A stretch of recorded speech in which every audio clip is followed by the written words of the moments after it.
Okay, All right, good morning. Thank you for being here with us. I'm Katie Earle. I coordinate our University Express program, and I work for the Erie County Department of Senior Services.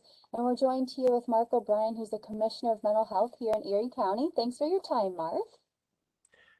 good morning, Katie. Thank you. And good morning, everybody. And welcome to this bright, cheery, overcast October day.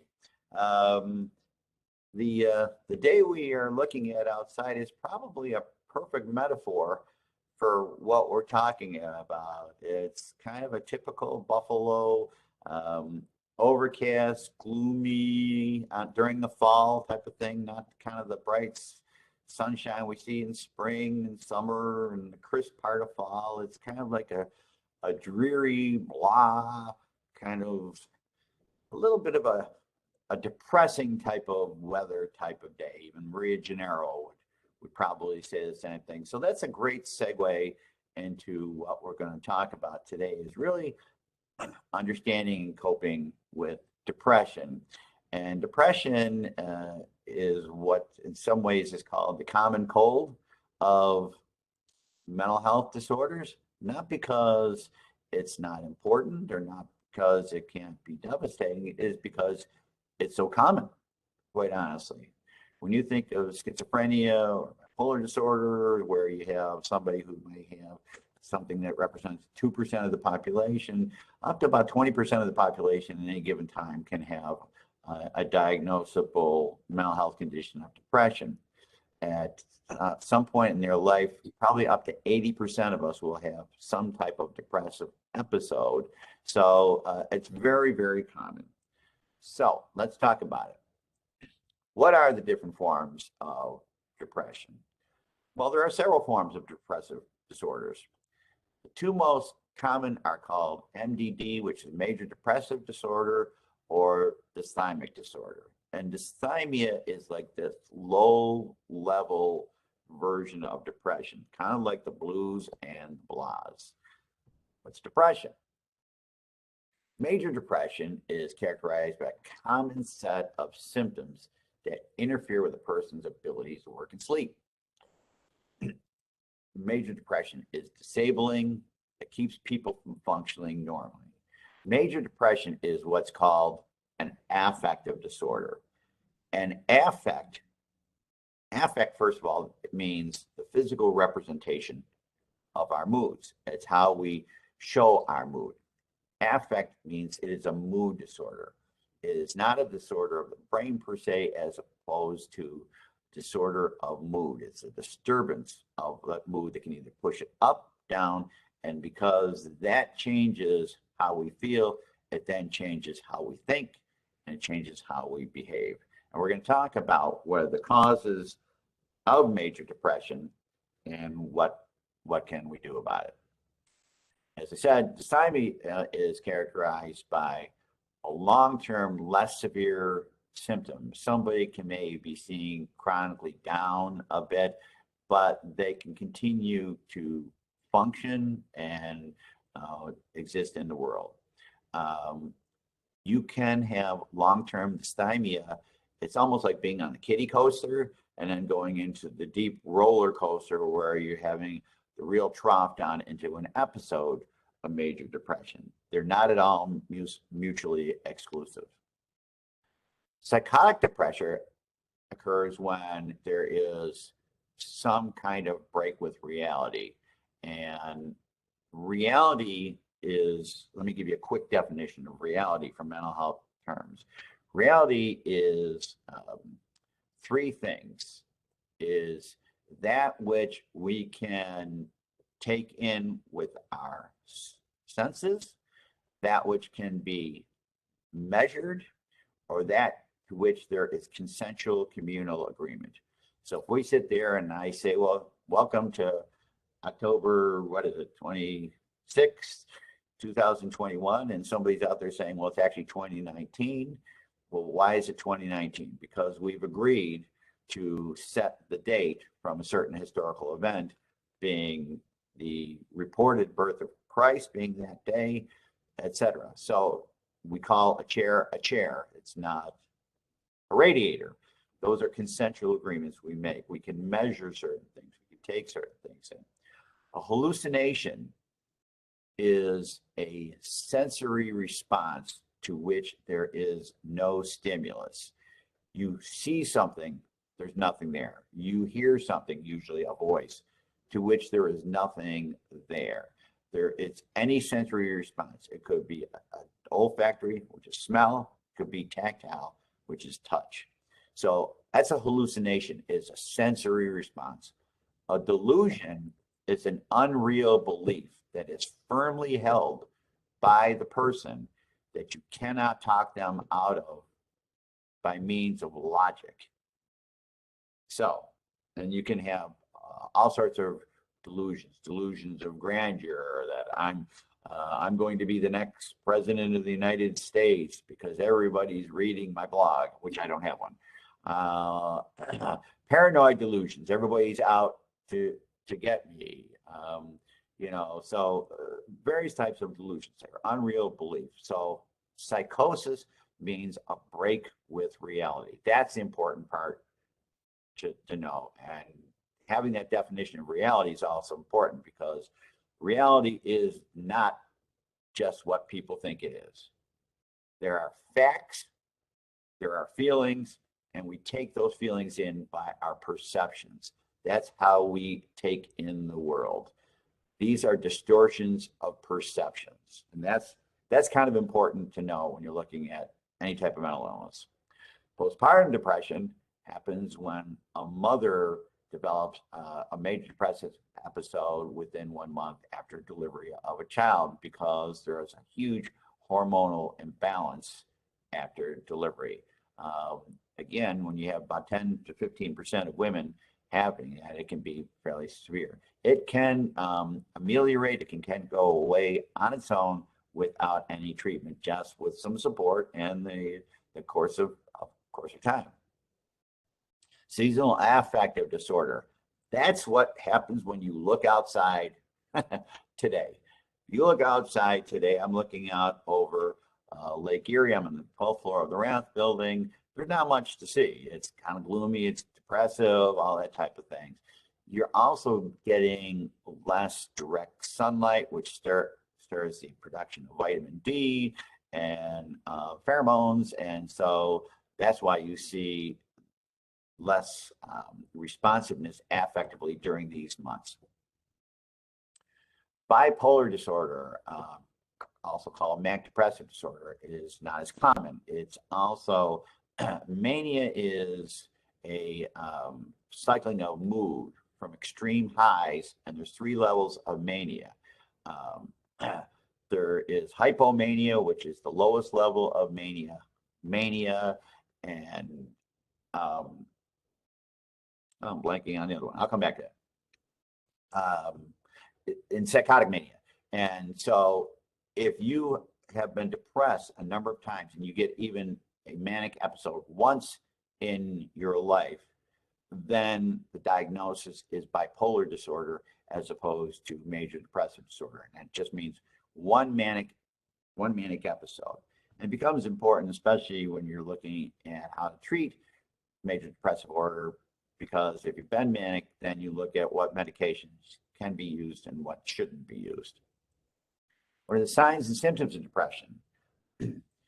Not everybody experiences depression at the same time. People think people are just walking around like Eeyore, as opposed to Piglet and Pooh, kind of feeling down and sad.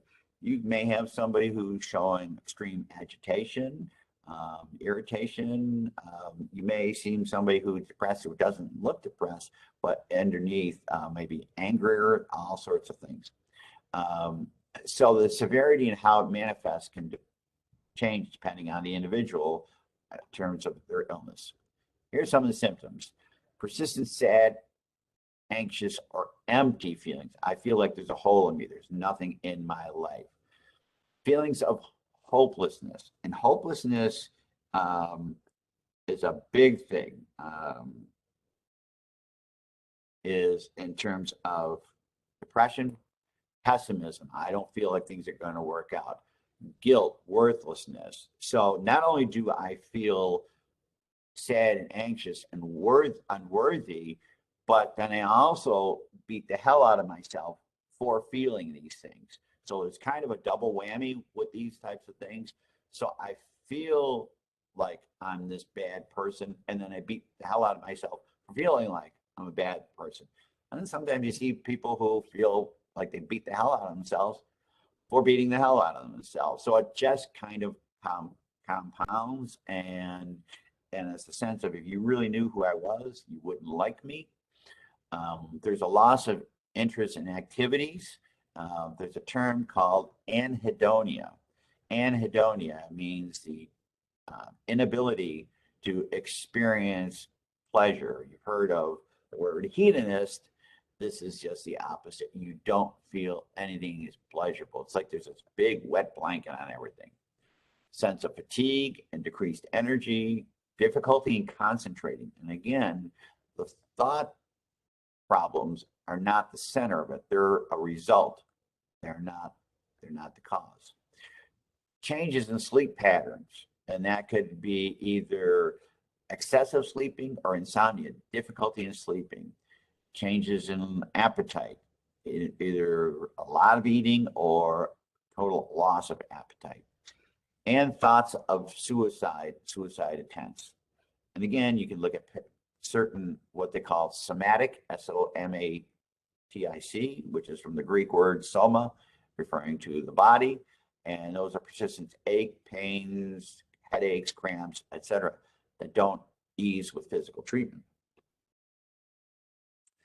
Women and men experience depression differently, just in the same way that women and men experience cardiac issues differently. Now, that doesn't mean all women experience it one way and all men experience it another way. If you've seen one person, you've seen one person. However, generally speaking, you'll see some differences. Depression is seen as much more common in women than men. On the other hand, women are much more likely to reach out for assistance than men. So it's also more widely reported than men. And because of how it's experienced, it's much more easily recognizable in women. So you have to take that more common among women with a little bit of a grain of salt, because there could be other factors in there. You look at the biological life cycle of a woman in terms of hormonal changes and psychosocial factors that can contribute to this, and that the hormone changes of women going through menopause, for example, are radically different than any male changes as they age. You've heard of PMS, premenstrual syndrome, and sometimes the other term for it is premenstrual dysphoric disorder, and that's where, because of the hormone changes, usually around ovulation before menstruation, you'll see a change in the mood. And again, it's all about the mood of the person. The mood's pushing them down, changes how they think, how they feel, and how they behave. How do men experience depression? They're more likely to acknowledge the physical symptoms. Fatigue, irritability is big. You're more likely to see irritability than just I feel depressed, but you will see that. Loss of interest, loss in interest in activities, sex, sleep, etc. Men are more likely to turn to alcohol or substance use when they're depressed, to self-medicate, though you will also see the same thing in women, not so much in the alcohol part. Frustration, discouragement, irritability, and anger. And anger with depression, when you're working with somebody who's angry all the time, anger is kind of a defensive emotion. When you see anger, always look for something else that accompanies it. People, if you didn't feel trespassed against, if you didn't feel disrespected, if you didn't feel targeted, if you didn't feel humiliated, if you didn't feel scared, if you didn't feel hurt, if you didn't feel rejected, what sort of feel angry about?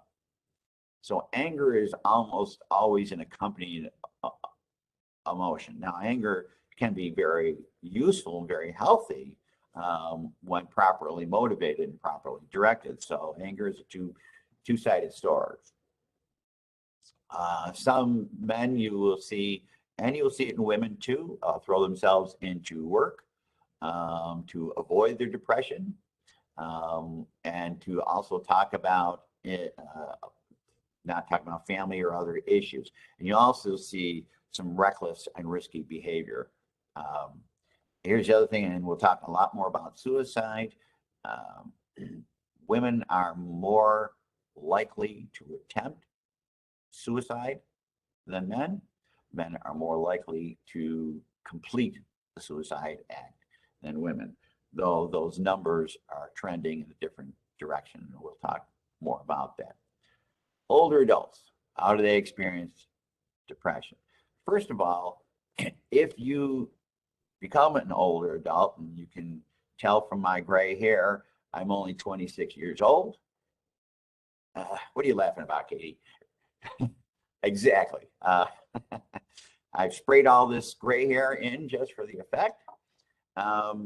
If you are fortunate enough to live long enough, parts of the body, people at different ages. I'm 64. I've seen people my age who look in great shape. I've seen people my age who look 80. You can't say based on the age, how are you? If you have your health, they say if you don't have your health, you don't have anything.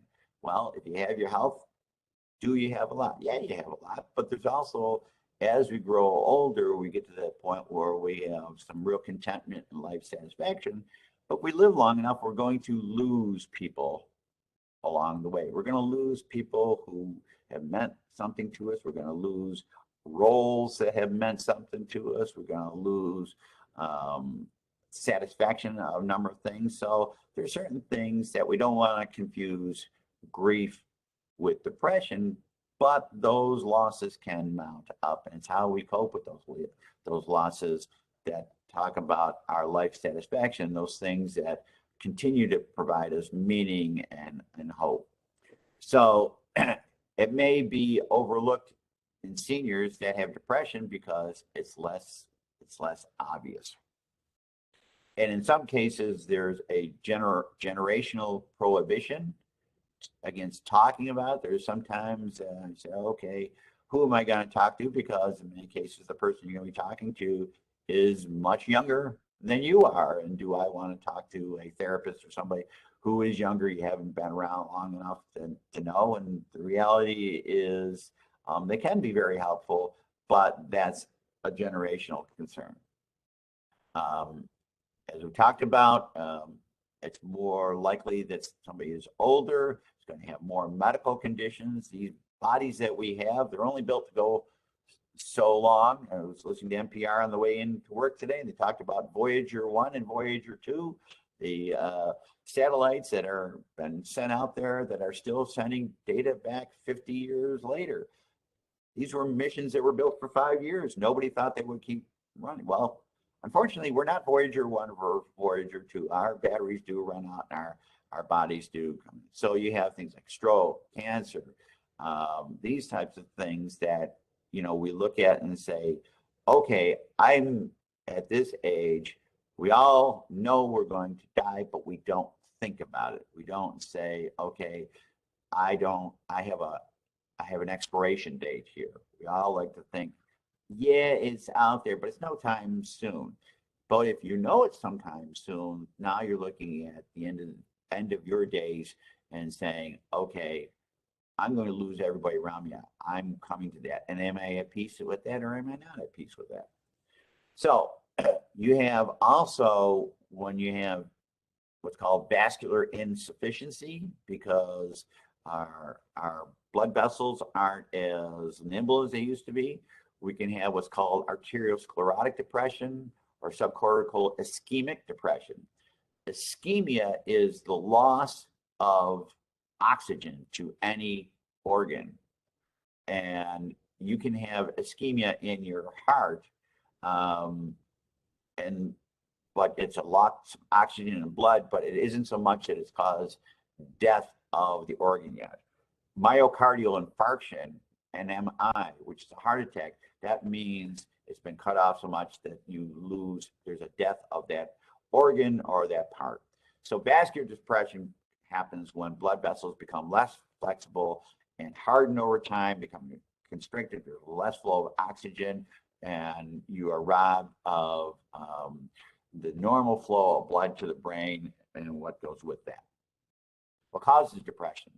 There is no single known cause of depression. There can be a genetic predisposition. Depression absolutely can run in family. One of the things you do is you look at, was there anybody in your family that you knew about who runs in it? There are biochemical markers to it, and there's environmental psychological factors, meaning that you could have had the perfect upbringing, the perfect life, happy marriage, great career, kids, grandchildren, whatever works for you, and still be profoundly depressed. There's two terms that are not on this slide that we talk about what type of depressions there are, and one refers to external and endogenous. There's exogenous depression and endogenous depression. And it's not that you need to write down endogenous or exogenous, but the Latin root word ex and end are important. Exogenous depression means that it's reactive. Something's happened, my wife just died, I just lost my job, I'm reacting to something external outside of me. Endogenous depression means you're very depressed, you're very down, but there's no known external cause. Somebody looks at their life and go, well, it's great. Why are they depressed? You can have the perfect life and no known reason for being depressed, and you can be profoundly depressed anyhow. So it's kind of a false thing to look at somebody and say, well, what's going on with them? Everything's great. Why are you depressed? It doesn't work that way. It doesn't have to be logical. You can be depressed with no external reason.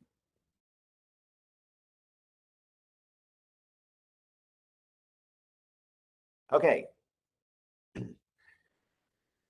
Some of negative life experiences that can lead to depression are death of a loved one, divorce, breakup of a relationship,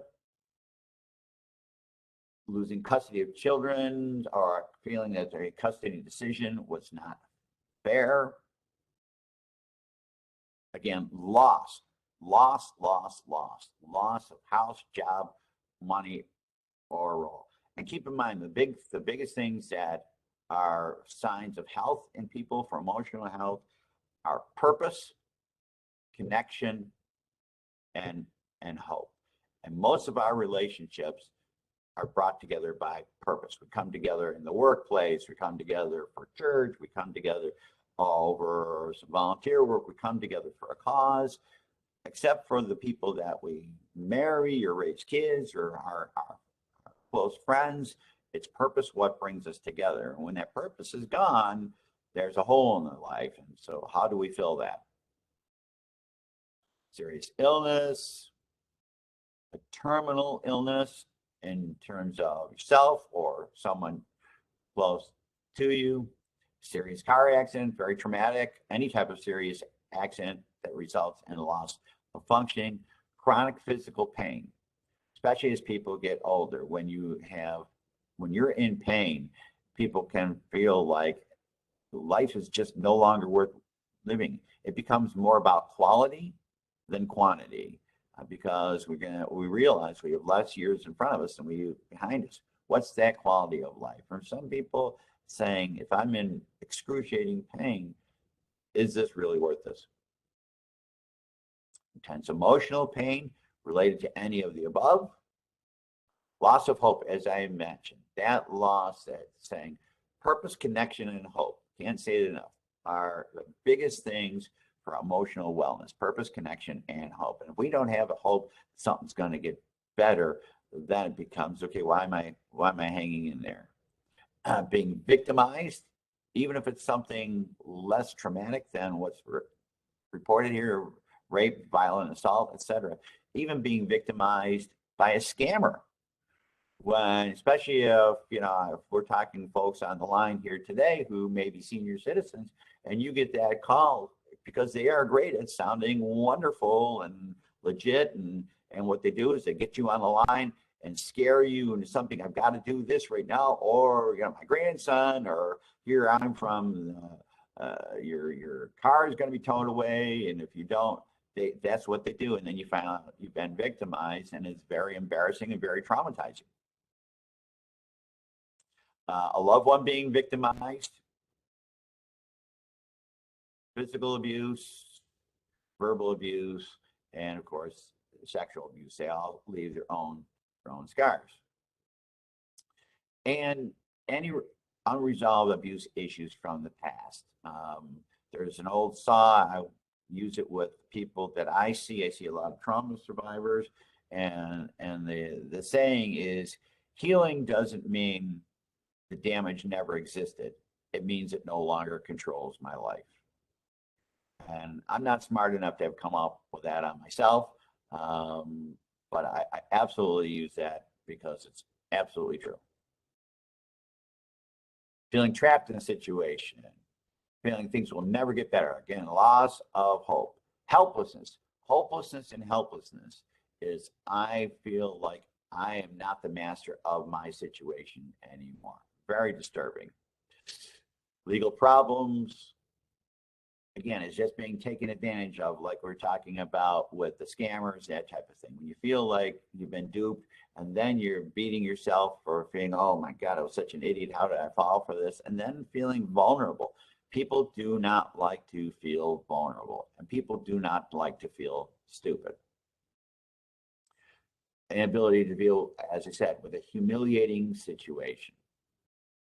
Being perceived as a failure. Nobody likes to have that type of mentality. But as you think of all these things, then you're not entangled. They become all your crayons in the crayon box. It's like putting them in the oven, and they all melt together in this just ugly goo. And so it's trying to pull the colors back out to see those colors in your life, because you start losing those colors. Alcohol abuse, drug abuse, and a feeling of not being accepted are problems. Horrible disappointment in terms of job loss or being passed over in any sort of way. Feeling like that you haven't lived up to high expectations on you or somebody else around you.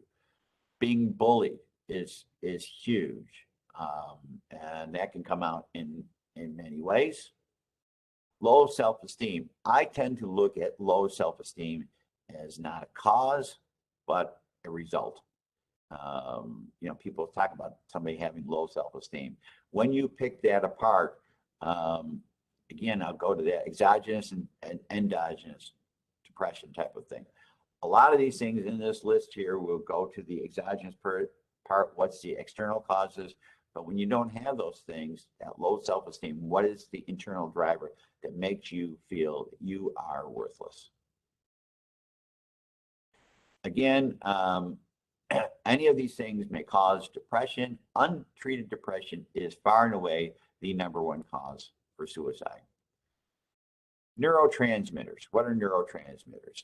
Those are the messengers in your body that transmit chemical signals, chemical or electrical chemical signals from one part of you to another part.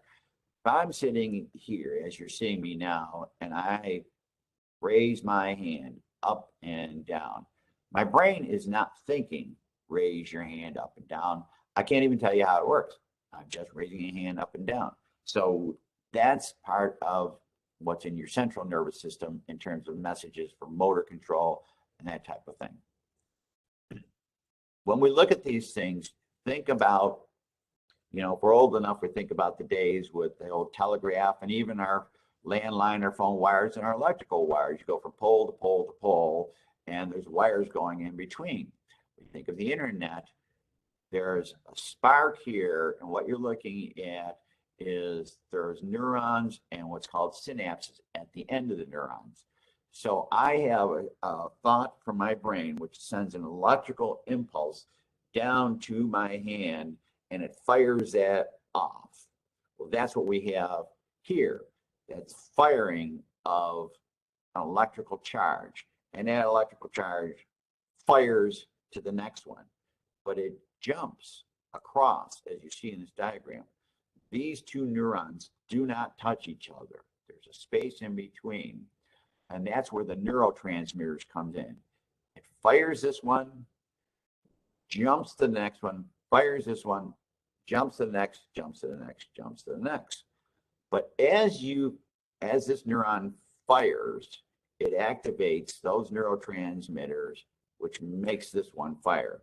As that does that, a little of that neurotransmitter is depleted. It's sucked up into the body, as you can see. These are, and that depletion of that neurotransmitter in that body causes an imbalance. And that imbalance is what causes a mood disorder. This is the biochemical root of what we're talking about. These are the major neurotransmitters that are involved in this. Dopamine, which helps regulate blood pressure, serotonin, which is for your central and your limbic nervous system, and norepinephrine. Another way of calling norepinephrine is noradrenaline. It's a version of adrenaline. And when you think about a rush of adrenaline, what do you have? Alertness, good concentration, energy.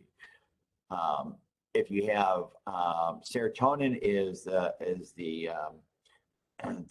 one that actually regulates your sense of feeling good, you're feeling fulfilled about yourself, those types of things. And dopamine regulates cognition, blood pressure, a number of things that, and in the transmission of neurochemical messages. So when you have that, you can see here is the confluence. This is where they all come together in terms of what do they affect and what happens when you see changes. And so when you have depletion of these types of neurotransmitters in your body, now you're chemically off center, and that results in psychiatric symptoms. So basically, depression is a physical illness with psychological symptoms. It's really a way to look at it. And when you look at it that way, because that's the truth, it takes a lot of the stigma out of there. Because people say, oh my goodness, you know, we allow people to be diabetic. We allow people to have cardiac disease. We allow people to talk about the physical things. But then people feel like, well, I can't talk about I've got a mental health problem. I've got an emotional thing going on because, oh, that somehow you're weak or deficient. When the reality is it is a physical illness with psychological symptoms. And it's really important for people to know that. Just in the same way that diabetes is a physically caused illness with certain kinds of symptoms that come up here. And these are what you would see in terms of the neurotransmitters in the brain under normal. There is a normal level there. When these things fire, you'll see them depleted right in the middle. That depletion results directly in the symptoms we were talking about. The treatment, these medications that we're going to talk about, we talk about these neurons. The neurons are what you see here, these colored things, but the synapses are like the tentacles that come out. The medications coat these synapses, like putting a little finger cut on them. So when they fire, they don't reabsorb so much of the neurotransmitter. It blocks them from reabsorbing some of those.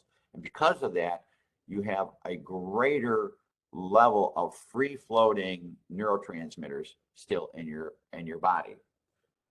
And that's what antidepressants do. They're not happy pills. That's really what they do. They block these neurotransmitters. So how is depression detected and treated? So even in the most severe cases, depression is a very treatable disorder. And that's really the tragedy of suicide, if you will, when we talk about that, is suicide is a permanent response to a temporary situation. I don't use the word a permanent solution because it solves nothing, but it's permanent. And if you can help somebody, or you yourself can get through that part, it's like skiing downhill and you are in good snow and then you hit a patch of ice. If you've ever skied, you know that you're not going to make those turns while you're on the ice. You're going to slide through the ice, get to the other side where you're going to get hit good hard snow again, and then you make your turns. But that's the same type of thing here. You got to slide through it and then start making your turns. So the first appropriate is to consult with a doctor, because the first thing you want to rule out is there a physical cause other than what we're talking about in terms of what causes depression? If you have like hypothyroidism, like one of the first things they do is called T scans.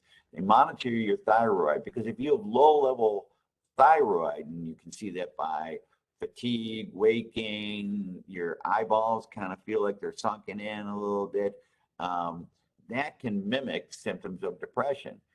When you correct the thyroid levels, the depression goes away. So depression is not the cause, depression is a result. There's certain viruses that can mimic depression.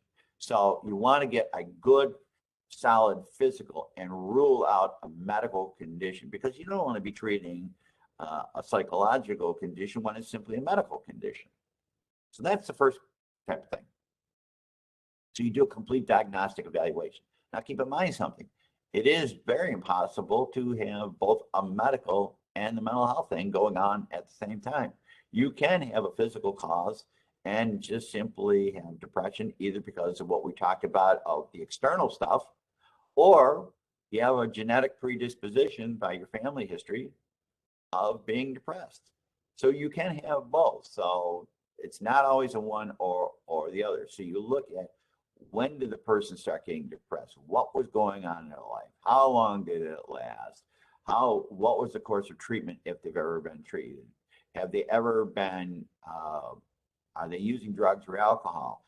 Now, alcohol, people sometimes use it to self-medicate depression, because while they're getting drunk, loaded, wasted, whatever you want to call it, they may not feel depressed in the moment. Unfortunately, alcohol is a depressant. And so by the very fact of drinking alcohol, it adds to the depressant, even if it doesn't in the moment. There's really two major courses of intervention with depression in terms of treatment. One is medication, the other is psychotherapy. Psychotherapy means talk therapy. And there's an old saying, especially with kids act out what they can't talk out. That's some of the same notion with adults too, is a load shared by someone who really cares and knows what they're doing. First of all, you feel connected. There's one of the things I talked about, connection, that sense of connection. And when we talk about things with our family, our friends, they're usually mutual type of give and take type of thing. But if you're going to see a therapist, if I'm your therapist, I'm not there for my needs. I'm there for your needs.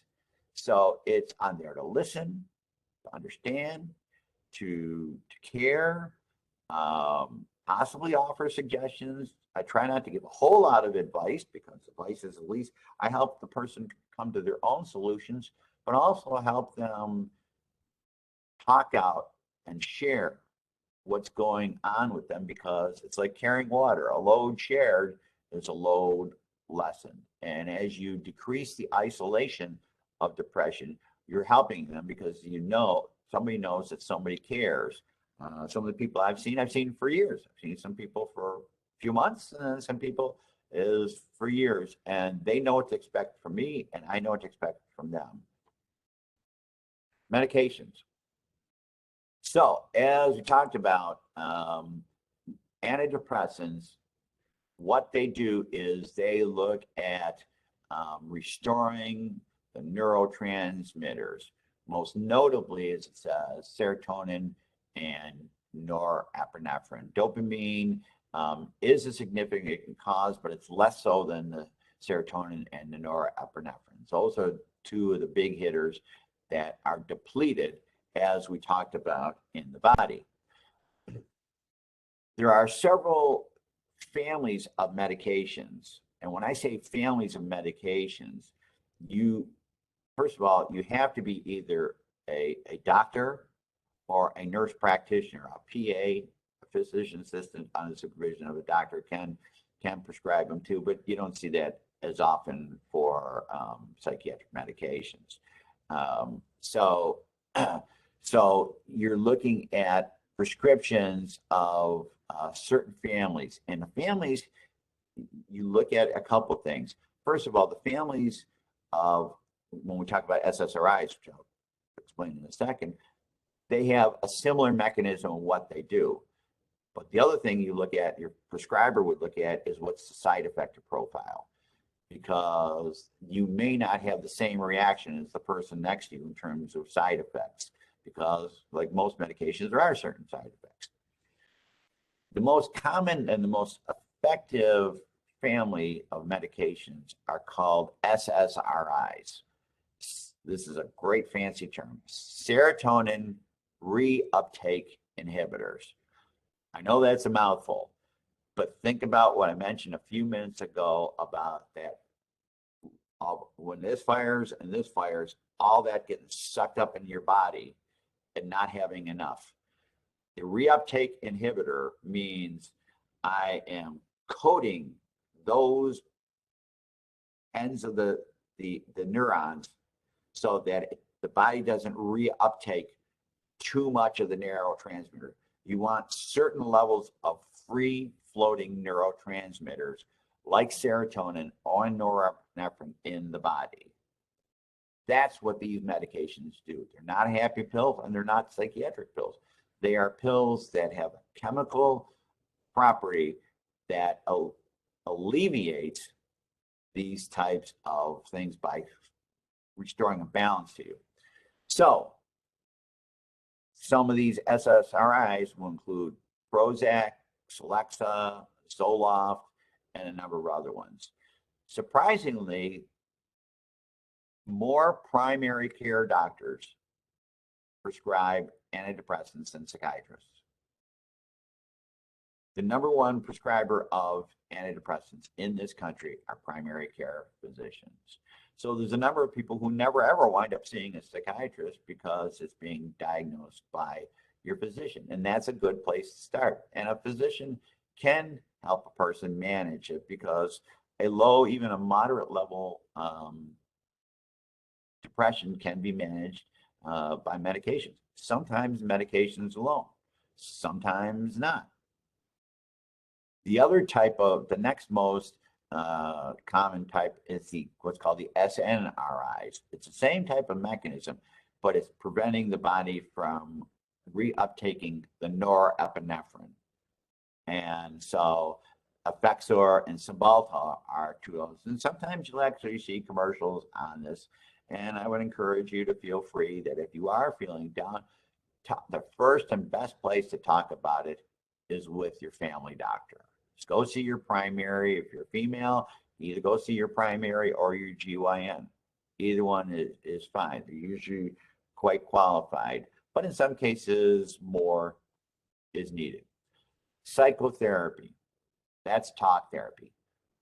In some cases, talk therapy alone without medication is sufficient to really help certain people deal with their depression in terms of certain ways that they're having difficulty in how they view themselves and how they view others. The most common form of psychotherapy for dealing with depression is what's called CBT, or cognitive behavioral therapy.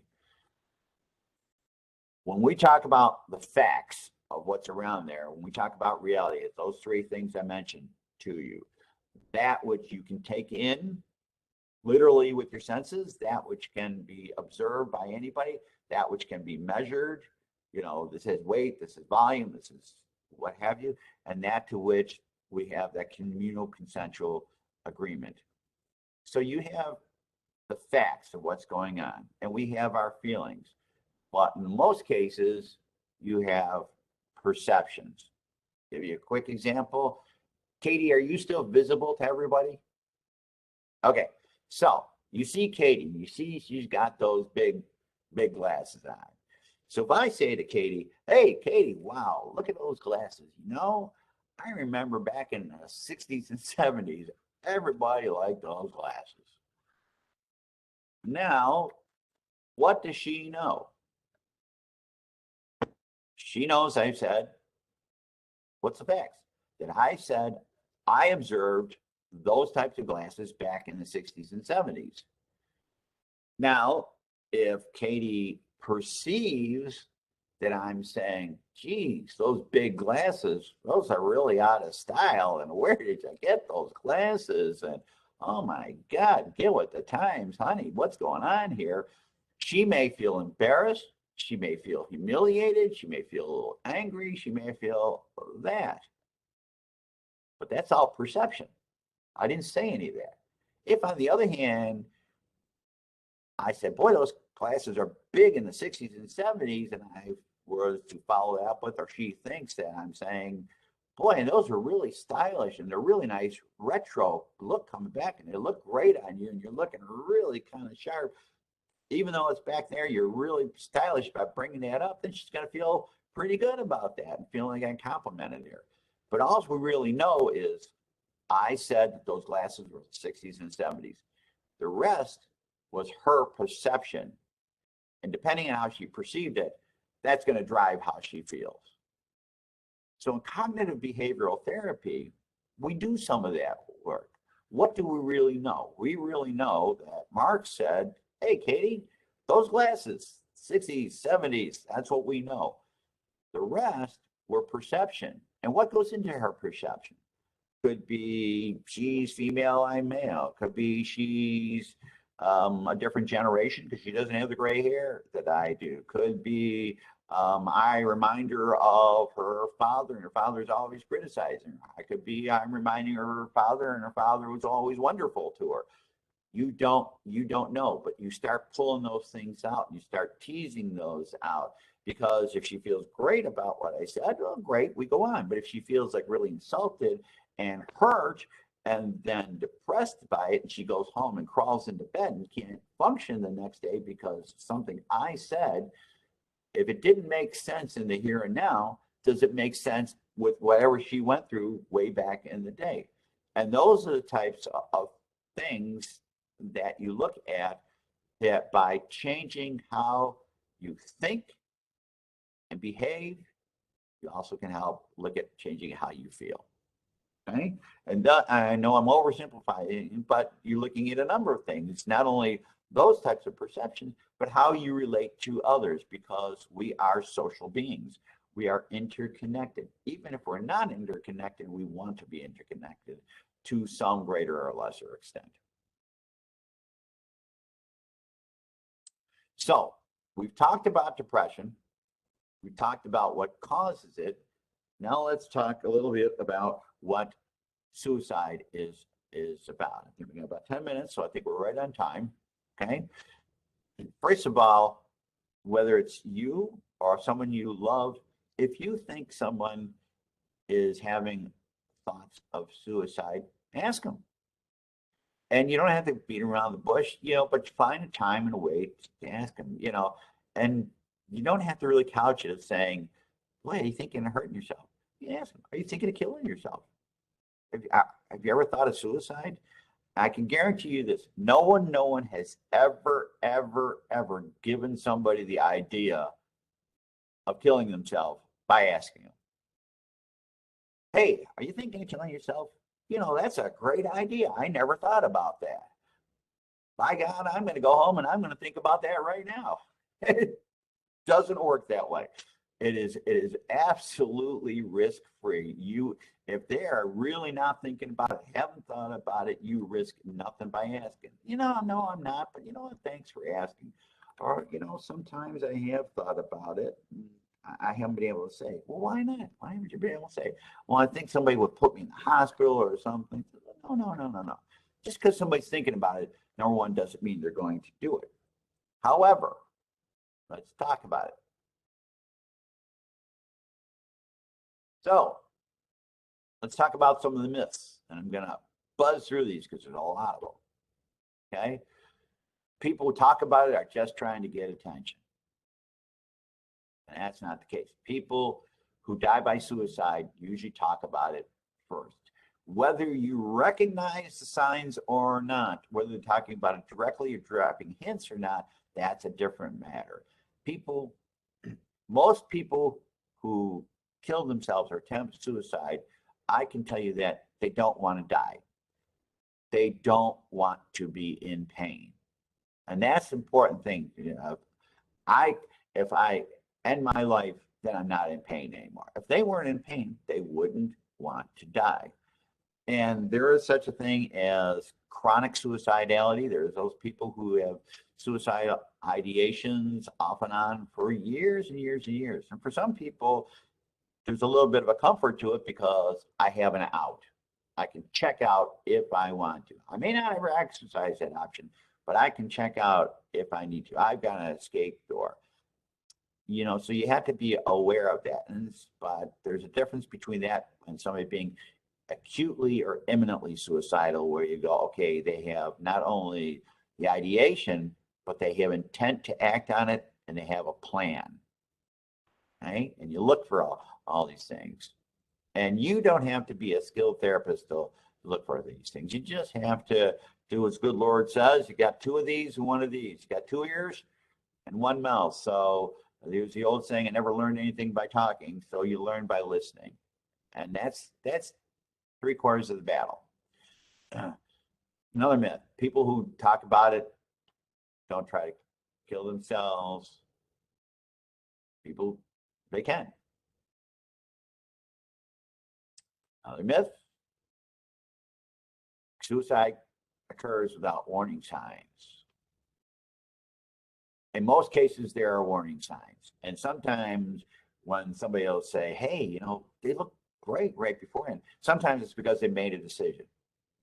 And that decision is comforting because the agony of, well, I'm going to stay where I'm gone is going. So, boy, they look the best they did for a while. Well, sometimes that's because they made a decision. So you have to watch out for that.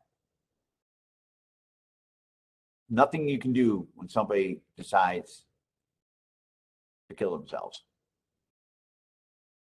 Most suicides are preventable. As I said before, most people don't want to die. They just want to stop their pain. So if they can be helped, and suicide happens usually in isolation.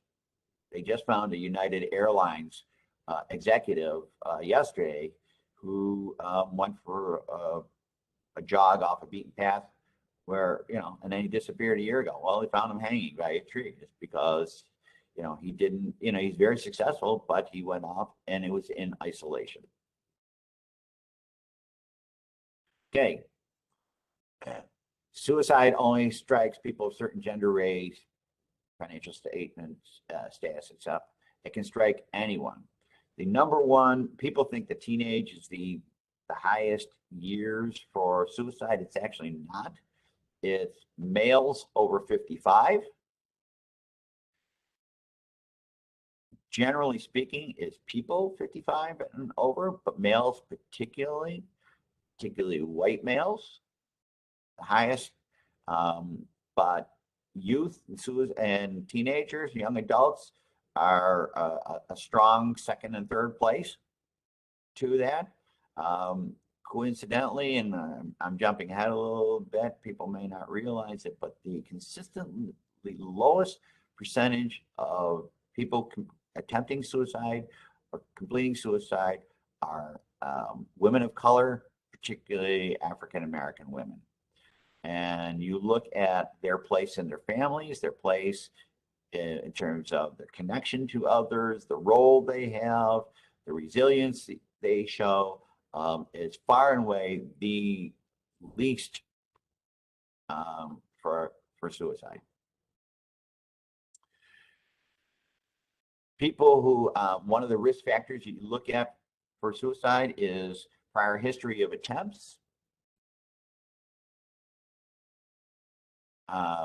So it's like an allergic reaction. If you have an allergic reaction, you have the same reaction later on. It's even more deadly.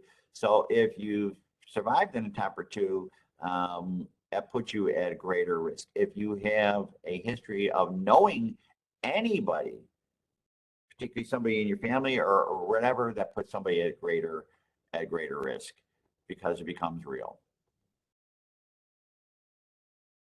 People who attempt suicide are crazy. They're just in pain and have chemical imbalance, as we talked about. People who attempt suicide are weak. And that's what the person themselves will feel. I'm not strong enough. Again, some people who have been seen as very strong die by suicide. It shocks people. People who talk about suicide are trying to manipulate others. Again, they're in pain, they need help. Manipulation means I'm trying to do something that I win, you lose. I'm trying to get you to do something you're not. These are people who don't know how to get their needs met in some ways. And talking about dying by suicide, you want to take that seriously, even if it's a gesture. When people become suicidal, they will always be suicidal. It's usually for a limited amount of time. You want to look at the difference between being acutely suicidal and at imminent risk. And then some people who have chronic long-term feelings of suicidality. And there are people, there's a speaker who travels the country who jumped off the Golden Gate Bridge and he lived because the wind blew him back into the netting. He never expected, and he's never been suicidal, and he's made it his mission as a survivor of an attempt to help people get past what he found. So will you always be suicidal? Not necessarily. People who are suicidal definitely want to die. No, they want to stop the pain. Little correlation between alcohol, drug use, and suicide. Again, there is a high correlation between that. And sometimes alcohol and drugs and firearms are a horrible combination because firearms are very unforgiving in the moment. And so the deputy sheriff from Orleans County, who I actually knew, who died at the Bills game a couple of years ago in the parking lot in a drunken fit. He was angry at his girlfriend. He pulled out his revolver, said, "I'll show you." Boom. Had he not had a firearm on him, and had he not been drinking, would he be alive? I think we know the answer to that one. People who are suicidal do not seek help. Many people reach out for help. There's a high correlation of people seeing their family doctor shortly before they die. They reach out, but they don't always know what to say. So when you're thinking about somebody who could be suicidal, it's not only listen to what this person is telling me, listen to what they are not saying. What are you not saying that I need to hear? And that's, you don't have to be a therapist to do. And sometimes just asking open-ended questions. Open-ended questions. Get them talking. Treated depression, #1 cause of suicide. Firearms, as you can see, is the highest percentage, very unforgiving. Hanging is the next one. Poisons and other methods. But the thing about poisons can be forgiven. You can be cut down if somebody finds you when you're hanging. Firearms are the most unforgiving. And there's been a higher percentage of females over the last several years. This is Joyner's theory of suicidality, which is talking about connection, purpose, and hope. I am alone. I don't belong. I'm a burden to people. I'm not afraid to die. That convolution right in there, that becomes most dangerous. And that's where you start unpacking these things. I am a burden. No, you're not. And here's why. I am alone. Who is in your life? I'm not afraid to die. Well, you have to get them to see past the moment for what they have to lose. Okay, as I mentioned, people of color, by and large, have much lower, and especially females of color, have much lower rates of suicide than whites. Here are suicide risk factors, and these are the things that you look at. And again, Katie will have the slides for anybody who wants to see these things, but these are risk factors in terms of things we talked about prior tabs, history of self-harming, mutilation, access to means. Do you have the means available? That's important. Do you have the means to do it if you're going to do that?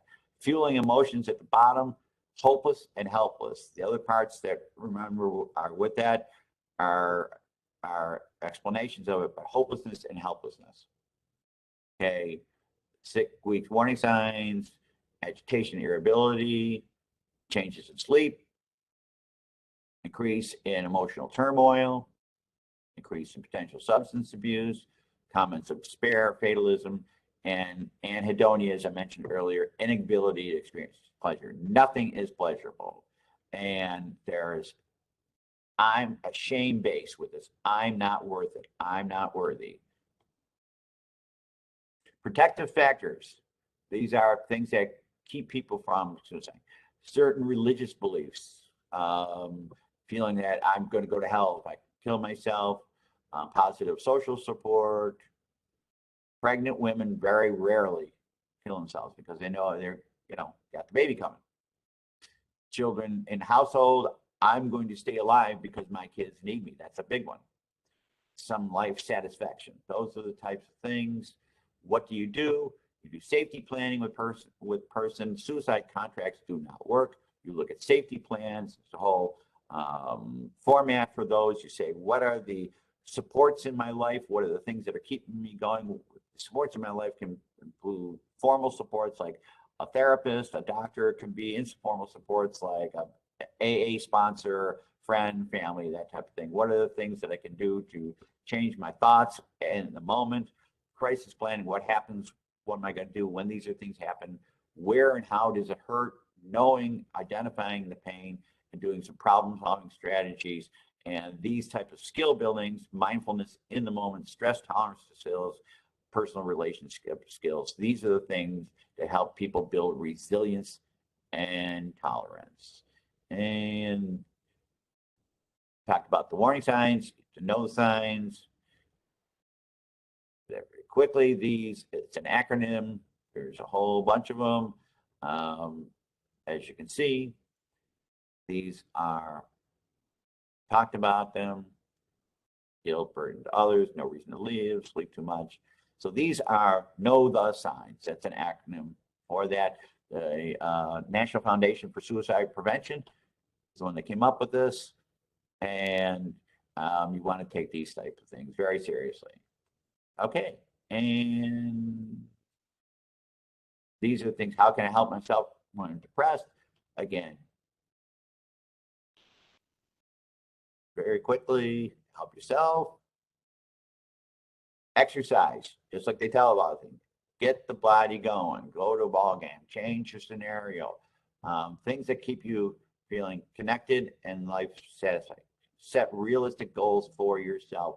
Things that you're going to be able to do. Breaking up large tasks into small, manageable type of things. Little successes mean a lot. Spend time with other people who you can confide in. I would submit to people on this call that love is not the foundation of the best relationships. Trust is. You love somebody, not trust them, then you got a house built on sand. But if you trust somebody, all things are possible.